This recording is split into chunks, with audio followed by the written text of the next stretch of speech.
यीशु के पास आने से हालात बदल जाते हैं। पर सवाल एक है कि हमारे तो बदले नहीं, कईयों के बदले, पर कईयों के बदले नहीं। है प्रश्न है आपके दिल में, ये प्रश्न आपको सताता है। उस बहन का तो कर्ज चूक गया, मेरा परिवार तो अभी तक कर्ज में है। उसके लिए तो इंतजाम हो गया शादी ब्याह का, मेरे लिए तो कुछ भी प्रभु करता नहीं है। अगर इस प्रकार का प्रश्न आपको सताता है, परेशान करता है, हालात नहीं बदले हैं, अच्छा तो इसमें यीशु जी का कसूर है। हमने बाइबल को ठीक से पढ़ा नहीं, हमने अपने आध्यात्मिक जीवन की नींव को बालू रेत पे बना दिया, इसलिए आंधियां आती हैं, तूफान आते हैं और हमारा आध्यात्मिक घर डिमोलिश होता चला जाता है। क्यों ना आज खुदाई करें और अपनी गहरी नींव को गहरा करें, ताकि आंधी और तूफान हमारा कुछ ना बिगाड़ सके।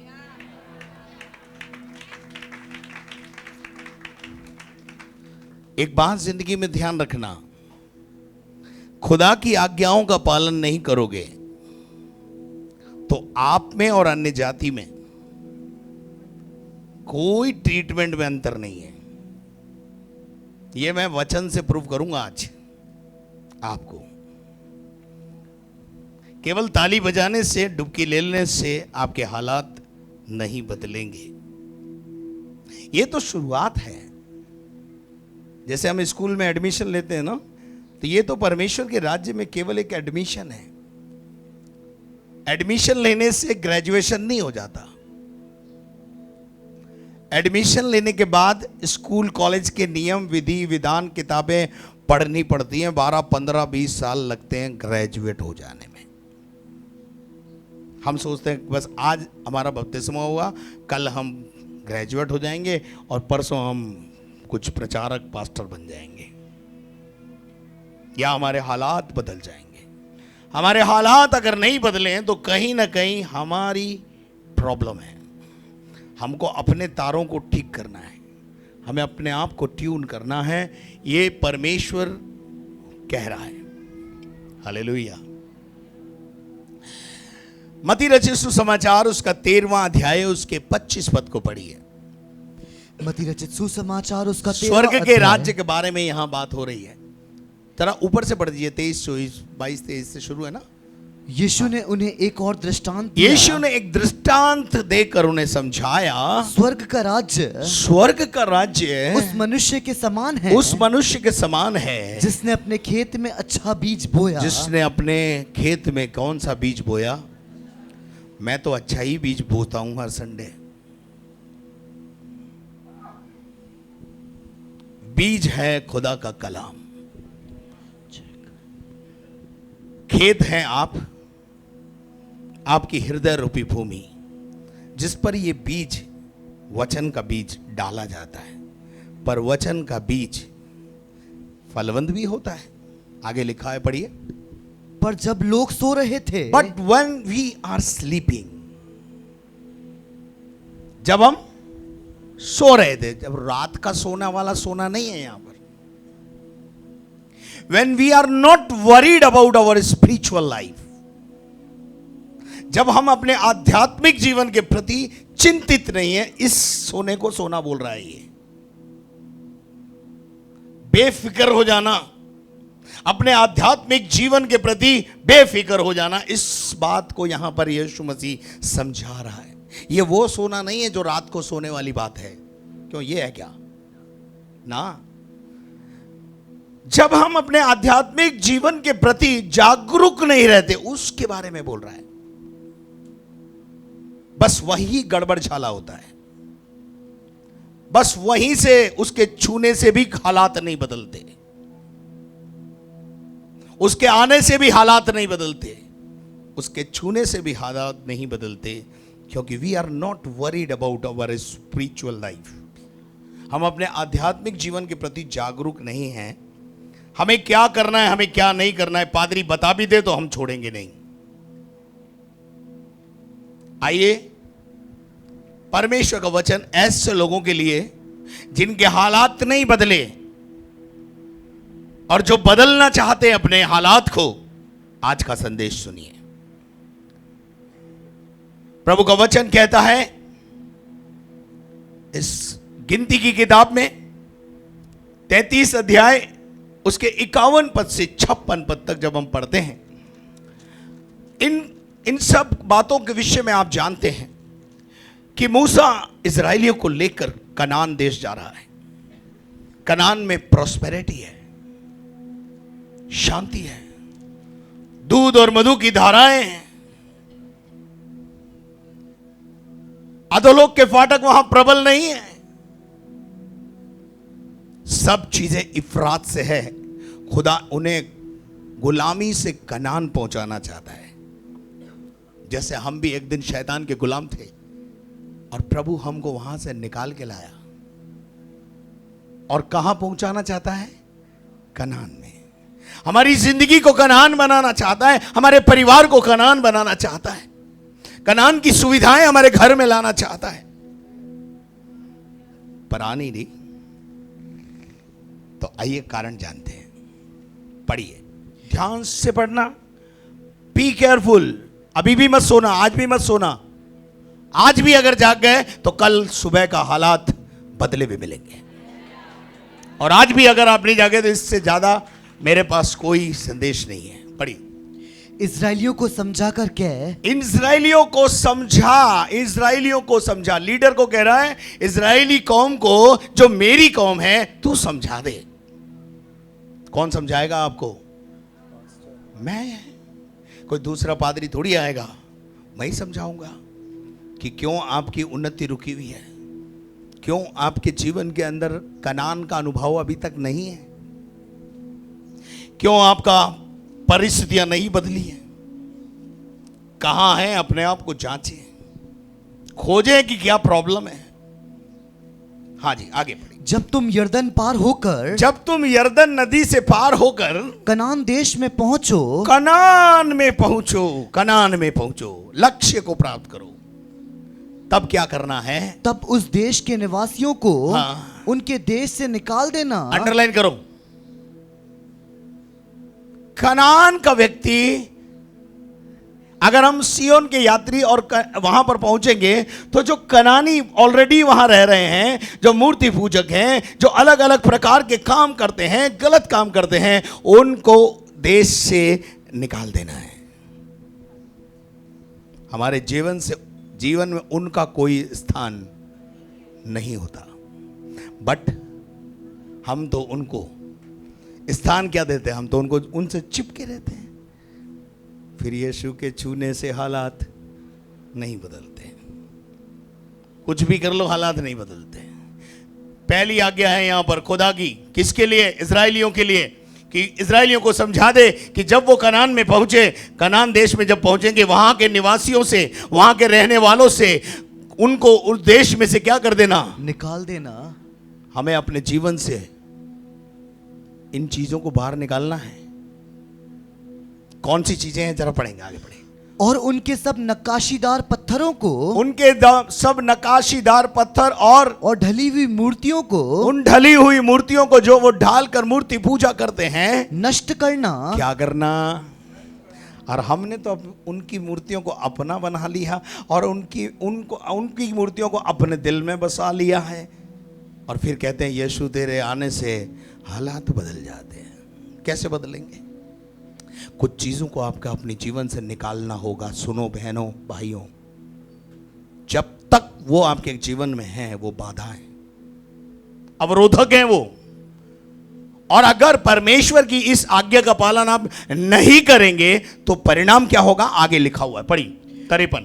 और उनके सब पूजा के ऊंचे स्थानों को ढा देना, हाँ आगे, और उस देश को अपने अधिकार में लेकर हाँ। उसमें निवास करना, उस देश को अपने अधिकार में लेकर उसमें निवास करना वो तुम्हारे हक में होगा। और क्योंकि मैंने वह देश तुम्ही को दिया है, वो देश तुम्हें दे दिया है कि और तुम उसके अधिकारी हो। तुम उसके क्या बनोगे? हम कनान के अधिकारी बनेंगे, हम समृद्धि के अधिकारी हैं। हालेलुया। हमें समृद्धि के लिए भागना नहीं है, उसके राज्य और धर्म की खोज करना है। सब वस्तुएं अपने आप पीछे आती चली जाएंगी, प्रॉस्पेरिटी हमारे पीछे भागेगी। हालेलुया।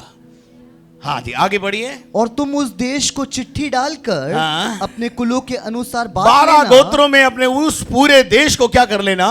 बांट लेना। लड़ना मत, बाटा बूटी में लड़ाई मत करना, चिट्ठी डालना। साफ सुथरी बात है, चिट्ठी डालो, टंटा खत्म। चिट्ठी डालने का जो सिस्टम है ये भी खुदा ने वहां पे दिया कि लड़ना मत, चिट्ठी डालो, और जो भी तुम्हारे पल्ले आए उसमें तुम आनंदित रहना। आगे, अर्थात जो कुल अधिक वाले हैं हाँ उन्हें अधिक, हाँ, और जो थोड़े वाले हैं हाँ देखो इसी को बोलते हैं, जिनको ज्यादा चाहिए उनको ज्यादा दे देना, क्योंकि वो रहेंगे कैसे? और जिसका जितनी आबादी हो उसको उतना देश दे देना। किसी को कम मिली, किसी को ज्यादा मिली, लड़ना मत। आगे, जिस कुल की चिट्ठी जिस स्थान के लिए निकले, हाँ। वही उसका भाग ठहरे। आगे, अपने पितरों के गोत्रों के अनुसार ध्यान से सुनना, यहाँ क्या लिखा है? आगे, अपना अपना भाग लेना। आगे, परंतु यदि तुम उस देश, अब यहां से ध्यान से सुनना, परंतु शब्द आ गया है यहाँ पे। इंस्ट्रक्शन पहले आ चुके हैं, करना क्या है वो भी आ चुका है, लेकिन 55वीं आयत में परंतु आ गया है। और जब भी किंतु परंतु आता है ध्यान से सुनना चाहिए। क्या सुनना चाहिए? ध्यान से सुनना चाहिए। परंतु यदि तुम उस देश के निवासियों को हाँ। अपने आगे से न निकालोगे, क्या करना है? पुराने स्वभाव को, पुराने चरित्र को निकालने की बात हो रही है। यहाँ आत्मिक बात कर रहा हूं मैं। यहाँ पर परमेश्वर कह रहा है वहां के निवासियों को क्या करना? जो तुम्हारे अंदर आज निवास कर रही है ना, पुरानी चीजें, क्रोध, विरोध, विधर्म, डाह, लड़ाई, झगड़ा, मतवालापन, ये सब जो आज आपके जीवन में पुराना कबाड़ा पड़ा हुआ है ना, इस पुराने कबाड़े को आज निकालना है बाहर। तब हालात बदलेंगे। हम कबाड़े के साथ हालात बदलवाना चाहते हैं। इंस्ट्रक्शन क्या है? यदि तुम देश के निवासियों को अपने आगे से ना निकालोगे, तो उनमें से, और तुम उनमें से जो जिनको तुम उसमें रहने दोगे, जिस बातों को तुम अपने जीवन में रहने दोगे, वे मानो तुम्हारे आंखों में कांटे, वो क्या बन जाएंगी तुम्हारे लिए? आंखों में क्या चुभेंगे? वो कांटे की तरह चुभेंगे। आज मैं जब वचन बांटूंगा ना तो आपको कांटे की तरह चुभ रहा है। आगे लिखा है कांटों, और तुम्हारे पंजरों में कीले ठहरेंगे। वो पुरानी चीजें हमारे लिए क्या ठहरेंगी? हमारी आंख के लिए कांटे, और वो कीलों के समान चुभती रहेंगी। और उसके बाद क्या लिखा है? और उस देश में जहां तुम बसोगे तुम्हें संकट में डालेंगे। पुरानी चीजें तुम्हें काय में डालेंगी? आपको संकट चाहिए, संकट से बाहर आना है? आप संकट में क्यों है मालूम है? समझ में आया क्या? हालात क्यों नहीं बदले? संकट में क्यों है? पुरानी चीजें रखी हुई, कबाड़ा रखा हुआ, कबाड़ा दिल में, कबाड़ा ईर्ष्या, जलन, हसद, कुड़न, जलन, विरोध, विधर्म, डाह, लड़ाई, झगड़ा, मतवालापन रखा हुआ है। यहां कभी कभी गुटकी लगा लेते हैं, विश्वासी जीवन में भी कभी कभी लड़ाई झगड़ा कर लेते हैं पत्नी से, विश्वासी जीवन में भी कभी कभी लड़ लेते हैं पति से, सासू मां से। ये हालात हैं। लिखा है ये जहां बसोगे ये तुम्हें क्या ही में डालेगी? संकट। इसका मतलब कनान में भी ये तुम्हें क्या उत्पन्न करेंगे? इनको मत रहने दो अपने जीवन में, इनको बाहर निकालो। समझ में आ रहा क्या? पड़ोसी को पूछो, समझ में आ रहा है क्या? चलिए आगे पढ़िए, क्या लिखा है? और उनसे जैसा व्यवहार करने की मनसा मैंने की है। उनसे जैसा व्यवहार करने की मनसा मैंने की है। किनसे? जो पाप में जीवन जी रहे हैं, उनसे उनसे कैसा व्यवहार करूंगा मैं, उनको मारूंगा, उनके साथ जो व्यवहार करूंगा वो व्यवहार फिर मैं तुमसे करूंगा। तो तुम में और उनमें खुदा का ट्रीटमेंट में कोई अंतर नहीं। बहुत गहरी है आयत 56 पर। क्यों हालात नहीं बदले? 56 आयत उत्तर देती है। क्यों अभी तक खुदा हमें अन्य जातियों के समान ट्रीट कर रहा है? क्यों हम उसके बेटे और बेटियों की तरह ट्रीट नहीं किए जा रहे? कारण यह है कि हमारे जीवन में पुरानी चीजें, पुरानी बातें, पुराने लोग मूर्ति बूंद के बैठे हुए हैं। हालात नहीं बदले। यीशु तेरे आने से हालात बदल जाते हैं। बहुतों के बदले हैं पर कईयों के बदले नहीं। कईयों का घर में अभी तक कोई परिवर्तन नहीं, कोई परिवर्तन नहीं। कारण क्या है मालूम है? पुरानी चीजों को, पुराने स्वभाव को, पुरानी बातों को आपने अपने दिल से, जड़ से उखाड़ के नहीं फेंका। जिस दिन तुम इन चीजों को जड़ से उखाड़ करके फेंक दोगे, खुदा का ट्रीटमेंट तुम्हारे साथ अन्य जाति की तरह नहीं होगा, बेटे और बेटियों के समान होगा। मैं कोई ऊपर से आया हूं, पर खुदा मुझे बेटे की तरह ट्रीट करता है। क्यों करता है मालूम है? क्योंकि मैंने उन सब चीजों को यहां से उखाड़ कर फेंक दिया है। अगर आप चाहते हो खुदा आपके साथ बेटे और बेटी के रूप में बर्ताव करे, तो खुदा के दर्शन को, खुदा की पवित्रता को अपने जीवन में लाओ, और खुदा तुमको बेटे और बेटियों की तरह ट्रीट करने लगेगा। अभी तक क्या है? अभी तक अन्य जातियों की तरह ट्रीटमेंट चल रहा है। कोई वीआईपी ट्रीटमेंट हमको नहीं मिल रहा है। कोई परिवर्तन हमारी लाइफ में नहीं आ रहा है। हम हर जगह स्ट्रगल स्ट्रगल स्ट्रगल स्ट्रगल कर रहे हैं। हम इस स्ट्रगल के लिए नहीं बुलाए गए हैं। हम कनान में दूध और मधु की धाराओं को इस्तेमाल करने के लिए बुलाए गए, परंतु हम उन धाराओं को इस्तेमाल क्यों नहीं कर पा रहे? क्योंकि हम कलाम को हल्का लेते हैं। अगर आज सुबह खुदा का कलाम आपको बोल रहा है, बात कर रहा है, तो अपने मन को कठोर मत करना। मैं आपको बता रहा हूं, जो बातें मुझे प्रभु से पहुंची मैं तुम्हें पहुंचा रहा हूं। कुछ इंस्ट्रक्शंस मैं आपको देना चाहता हूं। नंबर 1, यशायाह नबी की किताब 52 अध्याय 11 पद। यशायाह 52 और उसका 11 पद। दूर हो। खुदावंद इजराइलियों से कहता है, खुदावंद इजराइलियों से कहता है, आगे क्या लिखा है पढ़ो।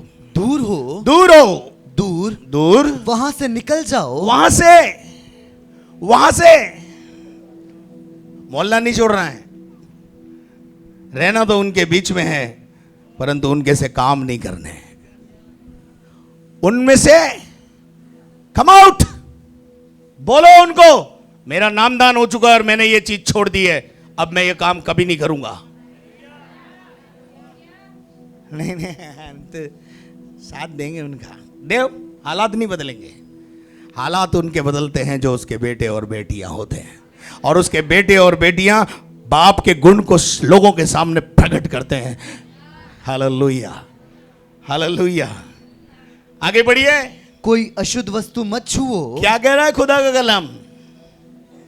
अशुद्ध काम मत करो, अशुद्ध बातें मत बोलो, अशुद्ध चीजों को मत छुओ। हालात नहीं बदलेंगे। हालात उस दिन बदलेंगे जिस दिन आप उस पवित्रता में आगे बढ़ने के लिए तैयार हो जाएंगे। क्रोध करने से क्या मिलेगा?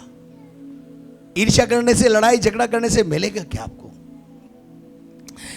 अगर आज सुबह आप सुन रहे हैं तो सुनिए ध्यान से। उनका परमेश्वर उनको कहता है, उनके बीच में से निकल आओ, हे यहोवा के पात्रों के ढोने वाले, अपने आप को शुद्ध करो। खुदावन के लोगों, इस्राएली लोगों, परमेश्वर के लोगों, यशायाह नबी इज़राइल को चिल्ला चिल्ला कर कह रहा है कि अपने आप को पवित्र करो, पवित्र करो, पवित्र करो, अपने आप को उनके बीच में से निकालो, अपने आप को उनसे अलग करो। अलग होने का मतलब मेरा ये नहीं कि आप पहाड़ पे जाके बैठ जाओ। वचन में लिखा है तुम उनके बीच में रहो, परंतु उनके से काम मत करो। उनका सा पहरावा, उनकी सी बोली चाली मत सीखो। जैसे वो करते हैं वैसा मत करो। अपने आप को अलग प्रकट करो। मैं खुदा का हूं, मैं खुदा का नाजिर हूं, मैं खुदा का नाजिर हूं। तुम जो कर रहे हो वो मैं नहीं कर सकता, क्योंकि मैंने नामदान ले लिया है। मैं समझौता नहीं कर सकता। मेरे अजीजों, खुदा का इंस्ट्रक्शन है कि उनके बीच में से निकलो, अपने आप को शुद्ध करो। पढ़िए प्रेरितों के काम 2 अध्याय उसका 40 पद। जब पतरस ने 3000 लोगों को बपतिस्मा दिया तो एक इंस्ट्रक्शन भी दिया। क्या दिया? एक इंस्ट्रक्शन भी दिया। जहां भी शिक्षा की बात होगी मैं बटोर के लाया हूं। खुदा ने अपने लोगों को, जो बपतिस्मा लिए हुए लोग हैं या नामदान हुआ वह है, उन लोगों को एक शिक्षा की बात कही वहां पर पतरस ने। वहां अगर आप 2:37 पढ़ेंगे तो वहां से आपको मालूम पड़ेगा कि वहां प्रचार सुनने के बाद लोगों के हृदय चित गए और वो शेष प्रेरितों से आकर पूछने लगे कि उद्धार पाने के लिए, निजात पाने के लिए हम क्या करें। और उसने कहा तुम में से हर एक अपने अपने पापों की क्षमा के लिए प्रभु यीशु मसीह के नाम में बपतिस्मा ले। और बपतिस्मा लेने के बाद 39 आयत से पढ़ दीजिए। क्योंकि ये प्रतिज्ञा तुम हाँ। और तुम्हारी संतानों हाँ। और उन सब दूर दूर के लोगों के लिए भी है, आगे जिनको प्रभु हमारा परमेश्वर अपने पास बुलाएगा। आगे उसने बहुत और बातों से भी गवाही दे देकर समझाया। बोलो समझाया। गिनती की किताब में क्या बोला था? समझाना। एक अगुवे का काम होता है आपको समझाना। समझाने के बाद जो नहीं मानेगा ना, डबल मार खाएगा। जब तक आपको समझाया नहीं गया, जब तक आपको बोला नहीं गया, तब तक शायद खुदा आपके साथ एक सॉफ्ट छड़ी से बात कर ले, सॉफ्ट। लेकिन बोलने के बाद, समझाने के बाद, शिक्षा पर मन नहीं लगाना, अपनी चाल चलना, डबल मार के अधिकारी हो जाओगे। क्या लिखा है भाई? समझाकर कि अपने आप को इस टेढ़ी जाति से बचाओ। किससे बचाओ? ये टेढ़ी जाति कौन है? बहुत सारे लोग हैं जो टेढ़ी जाति के हैं। हम सीधी जाति के हैं, वो टेढ़ी जाति के हैं। 2 तरह के लोग हैं इस धरती पर, एक उद्धार पाए हुए हैं, एक उद्धार नहीं पाए हुए। उद्धार पाया हुआ उद्धार पाए हुए लोगों के झुंड में रहेगा, उद्धार नहीं पाया हुआ उद्धार नहीं पाए हुए झुंड में रहेगा। क्यों? लेकिन आप कहां रहते हैं? आप कहां रहना पसंद करते हैं? वचन में लिखा है कि वे, प्रभु कहता है पतरस के माध्यम से कि टेढ़ी जाति से बचो। टेढ़ी जाति के लोग कौन है मालूम है? जिनके मन कठोर हैं। खुदा कहता है उनके बीच में से बाहर आओ, छोड़ो उनको। परंपराओं का दाता कौन है? मनुष्य तो बेचारा फंस गया जी, बना के शैतान ने दे दी। बोला इस परंपरा में फंसा रहे, इस रीति रिवाज में फंसा रहे। यीशु मसीह ने कहा तुम सत्य को जानोगे और सत्य तुम्हें सारी परंपराओं से आजाद करेगा। हालेलुया। यीशु मसीह आजाद करता है, शैतान बांधता है। शैतान बंधन लेकर आता है, यीशु मसीह आजादी लेकर आता है। आमीन। सो प्रभु का वचन कहता है कि इन टेढ़ी जाति के लोगों के बीच में से दूर रहो, इनसे दूरी में, make a distance. Why we make distance? क्यों पतरस इनसे दूरी बना के रखने के लिए बोल रहा है? क्यों? खंबे पे लिखा होता है दूर रहिए। बिजली के खंबे पे एक बोर्ड लगा होता है कि सावधान रहिए, दूर रहिए। क्यों लिखा होता है? क्यों लिखा होता बताइए? एक खोपड़ी बनी होती है हड्डी में, क्यों लिखा होता है? उसके पास जाओगे तो हालात खराब हो जाएंगे, मृत्यु को प्राप्त हो जाओगे। ये कोई डेंजर चीज है ना? ये जाति कोई डेंजर जाति है ना? ये आपके आध्यात्मिक जीवन को नष्ट कर सकती है। इसलिए पतरस कह रहा है, अब तुम नए जन्म प्राप्त करे हुए लोग हो, नए जन्म प्राप्त करे हुए लोगों के मध्य में रहो, इनमें से इनसे दूरी बनाओ। ये टेढ़ी जाति क्या है? आपको टेढ़ा काम सिखाएगी, आपको रीति रिवाज कस्टम सिस्टम में फिर से ले जाएगी। इसलिए जो इनसे बचेगा वही स्वर्ग राज का वारिस होगा, वही कनान के चीजों का वारिस होगा। हालात उसी के बदलेंगे, उसके नहीं बदलेंगे जो संसार को प्यार करता है। एक और आयत मैं आपके साथ शेयर करना चाहता हूं, पढ़िए परमेश्वर के वचन में से 2 कुरिन्थियों 6 अध्याय 17 पद। पौलुस भाई यहां पर बोलते हैं, वहां पतरस बोल रहे हैं, यहां पौलुस भैया भी बोल रहे हैं। पौलुस भैया क्या बोल रहे हैं? पढ़ो। इसलिए प्रभु कहता है, इसलिए प्रभु कहता है, उनके बीच में से निकलो। किनके? हाँ, यही टेढ़ी जाति, परंपराओं और रीति रिवाज और इन चीजों में चलने वाले लोगों के साथ थोड़ा सा बाहर आ जाओ उनसे, तब तुम्हारा स्वर्ग खतरे में नहीं है। नहीं तो आपका स्वर्ग, आपका कनान, आपकी समृद्धि, आपकी उन्नति खतरे में है। चिपको, मेरे क्या भाग पड़ता है? मेरा काम है समझाना, और समझाने में मैं कभी भी कोताही नहीं बरतता। इसके अंदर परमेश्वर का वचन कहता है, उनके बीच में से निकलो, और एक इंस्ट्रक्शन देता है पौलुस, अलग रहो। बोलो पड़ोसी को, अलग रहो। उनके बीच में से निकलो, और जब हम जागे हुए रहेंगे तो हमारा घर बचा रहेगा। जब हम बलवंत होंगे, हमारा घर और हमारा सामान, हमारी धरोहर बची रहेगी। जब बलवंत व्यक्ति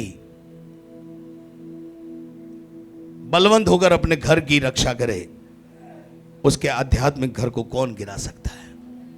बी केयरफुल। लिखा है, उनके बीच में से निकलो और अशुद्ध वस्तुओं को अलग रहो, और अशुद्ध वस्तुओं को मत छुओ, तो मैं तुम्हें ग्रहण करूंगा। तो बोलो, तो सब जने बोलो, तो मैं तुम्हें, नहीं तो तुम ग्रहण करने के लायक, यू आर नॉट एक्सेप्टेबल। ना तुम एक्सेप्टेबल हो, ना तुम्हारी आराधना, ना तुम्हारा दान, ना तुम्हारा दशवांश, ना तुम्हारी भेंट। पहले पवित्र बनो। मत्ती 5:23 में प्रभु यीशु मसीह ने कहा, जब तू आराधना करने आए और तेरे को ये याद आए कि मेरे भाई के मन में मेरे प्रति कड़वाहट है, क्या कर? भेंट को जो तू लेकर आया उसको वहीं वेदी पे छोड़ दे। पहले जा रिश्ता ठीक कर, बाद में आना आराधना चढ़ाना। मैं तेरी भेंट और आराधना दोनों स्वीकार करूंगा। कैन और हाबिल दोनों भेंटें लेकर आए। हाबिल की भेंट तो स्वीकार हो गई, पर कैन की भेंट की और खुदा ने देखा भी नहीं, पर सलाह जरूर दी, अगर तू अच्छा करेगा, भला करेगा, पवित्र जीवन जिएगा, अगले संडे आना, मैं तेरी भी सुनूंगा। खुदा किसी के नाश होने से प्रसन्न नहीं होता, दुष्ट के मरने से प्रसन्न नहीं होता, परंतु दुष्ट के परिवर्तन में प्रसन्न होता है। वो आपकी परिस्थितियों को बदलने में रुचि रखता है। लेकिन आपका प्रॉब्लम क्या है? आप समझौता एक्सप्रेस चला रहे। 90% विश्वासी हमारे, मैं बोल रहा हूं कि 90% समझौते में जीवन जी रहे हैं। और जब तक आप समझौते का जीवन जिएंगे, हालात हालात हालात हालात हालात नहीं बदलेंगे। जो अलगाव का जीवन जिएगा, जो पवित्र जीवन जिए जाएगा, तो मैं तुम्हें क्या करूंगा? ग्रहण करूंगा। क्या आप मेरे साथ हैं? इफिसियों 5 अध्याय उसका 11 पद पढ़िए। अंधकार के निष्फल कामों में, अंधकार के निष्फल कामों में, निष्फल का क्या मतलब होता है? जिनके अंदर फल नहीं लगते, फ्रूटफुल नहीं है वो। अंधकार के काम, हम अंधकार के कामों में साजी हो जाते हैं कौन? परमेश्वर के बेटे बेटी, नामदान लिए हुए, बपतिस्मा हुआ हुआ है और अंधकार के काम कर रहे हैं। कैसे हालात बदलेंगे? कैसे हालात बदलेंगे बोलिए? फिर कहते हैं खुदा ने कुछ किया नहीं। खुदा आज भी तैयार है, खुदा आज भी तैयार है, लेकिन तुम्हारा प्रॉब्लम क्या है? पुराना लेके चलेंगे। और बदलना क्या चाहिए? मानसिकता है तो बदलनी है। मैं मसीह का हूं और मसीह में सब एक है। बदले क्या? हम नहीं बदले ना, इसीलिए हालात भी नहीं बदले और ना बदलेंगे जब तक आपकी लाइफ में समझौता एक्सप्रेस है, समझौता है, अंधकार के कामों में आप सहभागी हो जाते हो। या लिखा है अंधकार के निष्फल कामों में सहभागी ना हो, वरन उन पर उलाहना दो, उन्हें डांटो। जो गलत कर रहे हैं उनको क्या करना पड़ेगा? हमें डांटना पड़ेगा, बोलना पड़ेगा उनको, यू आर रॉन्ग, मैं इस गलत काम में आपका साथ नहीं दे सकता, कोई भी क्यों ना हो। हम गलत कामों में साथ ना दें। मैं तो नहीं देता, क्यों दूं? मैं अपना अभिषेक क्यों खराब करूं किसी के चक्कर में? अंधकार के कामों के साझी ना हो, वरन ऐसे लोगों को डांटो, उनसे दूर रहो। पढ़िए 2 थिस्सलुनीकियों के 3 अध्याय उसका 6 पद।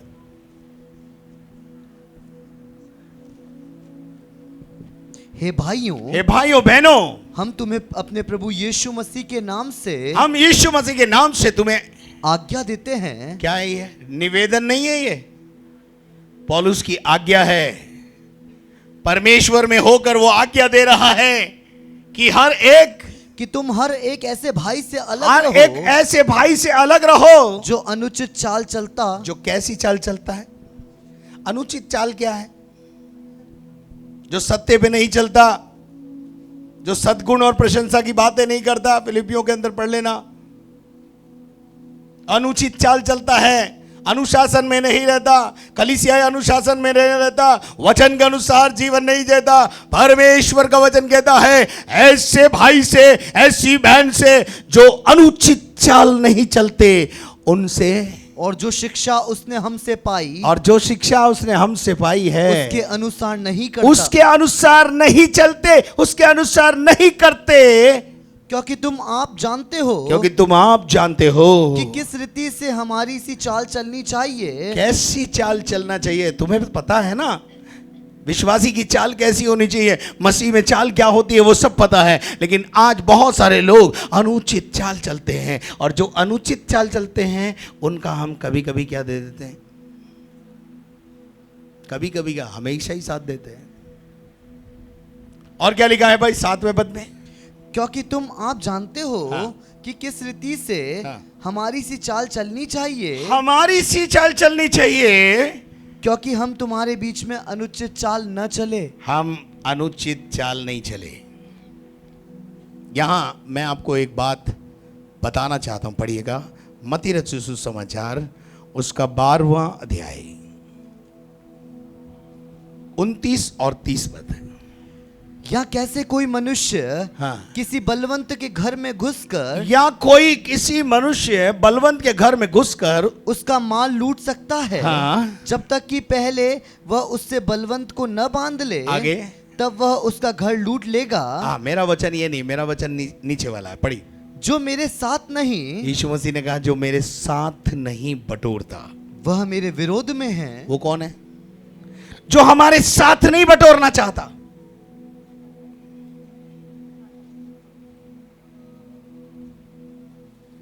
देखिए हम चरवाहे हैं, सुबह से शाम तक एक ही लगन है हमारे को, भेड़शाला को भेड़ों से भरना। चरवाहे की ड्यूटी है। यीशु मसीह ने भी कहा ना, अभी बहुत सारी भेड़ें आना बाकी है और बहुत सारी भेड़ों को अभी हमें इस भेड़शाला में लाना है। और चरवाहे का काम होता है वो भेड़ों को समेटता है, तितर बितर नहीं होने देता।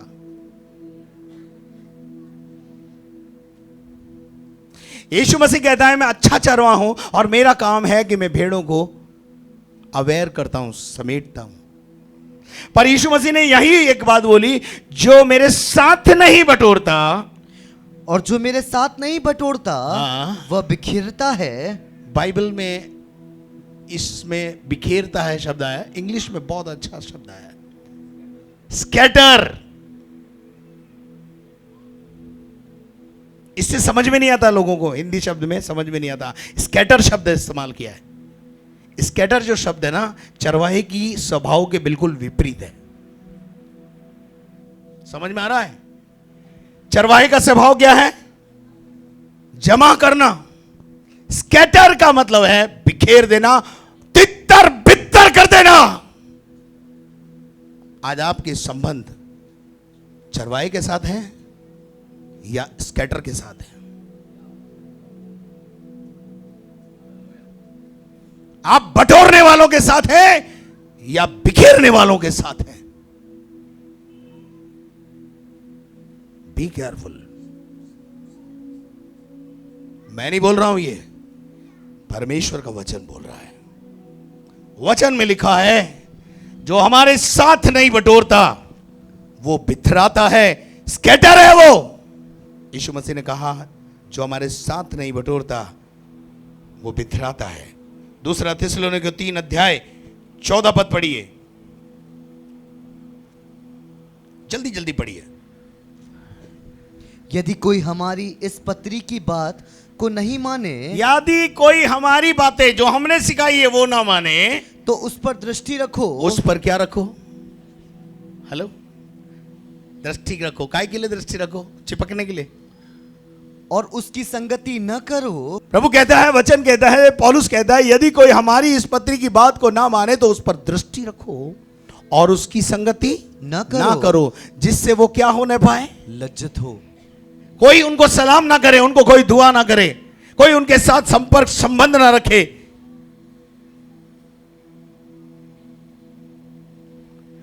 तो वो लज्जित होंगे, यार हमने गलत काम किया है। लेकिन हम ऐसा नहीं कर पाते। क्यों?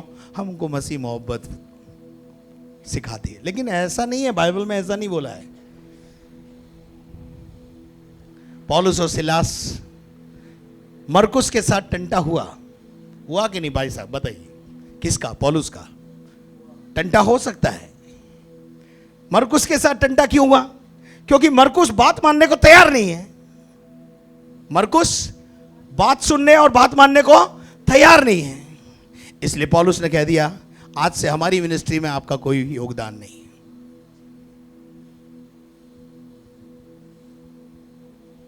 टंटे होना बहुत लाजमी है, हो जाते हैं। और पौलुस ने मरकुस को क्या कर दिया? अलग कर दिया। मेरे प्यारे लोगों, गलत लोगों की संगति और गलत लोगों के संगत में बैठोगे, अभिषेक खराब होगा आपका। कड़वा बीज वही बोएगा आपके जीवन में, आपके प्रति, आपके पास्टर के प्रति, आपकी कलीसिया के प्रति, और आपका अभिषेक खराब करके ही जाएगा वो। वचन में लिखा है, यदि कोई उसकी बात ना माने 14 पद में, तो उसकी संगति मत करो, उससे क्या करो? लज्जित करो। पढ़िएगा मत्ती का 18 अध्याय उसका 17 पद।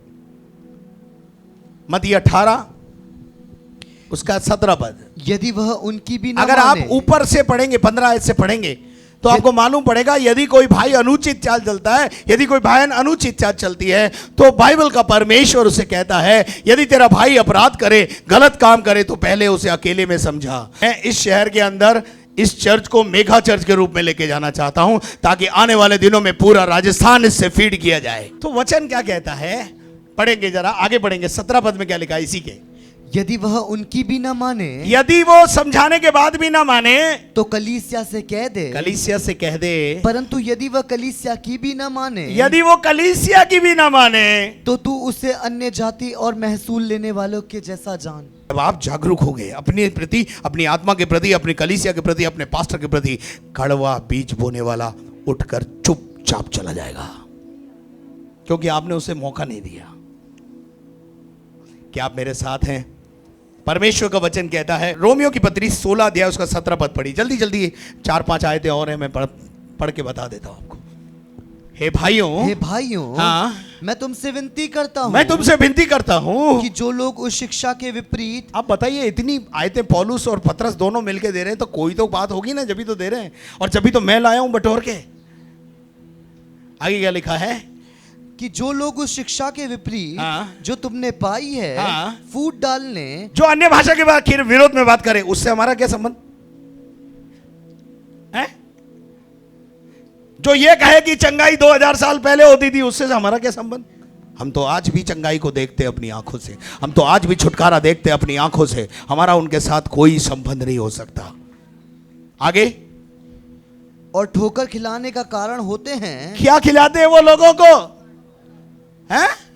ठोकर खिलाते हैं, और उन्हें ताड़ लिया करो, उन्हें ताड़ लो, उन्हें दूर से पहचानो, और उनसे दूर रहो।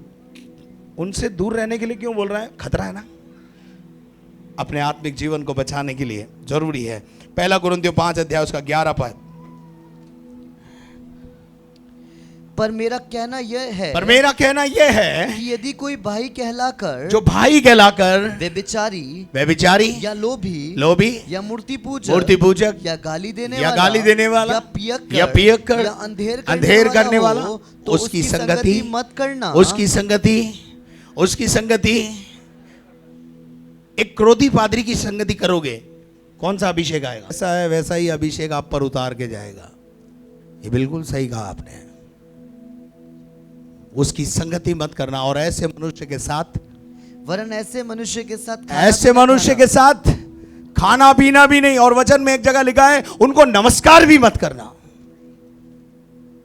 जब हम सो रहे थे तो कोई आया और कड़वा बीज बोकर चला गया, लेकिन जो जागा हुआ है उसके घर में कोई भी कड़वा बीज, उसकी जिंदगी में कोई कड़वा बीज शैतान नहीं बो पाएगा। क्या मेरे साथ है? हालेलुया।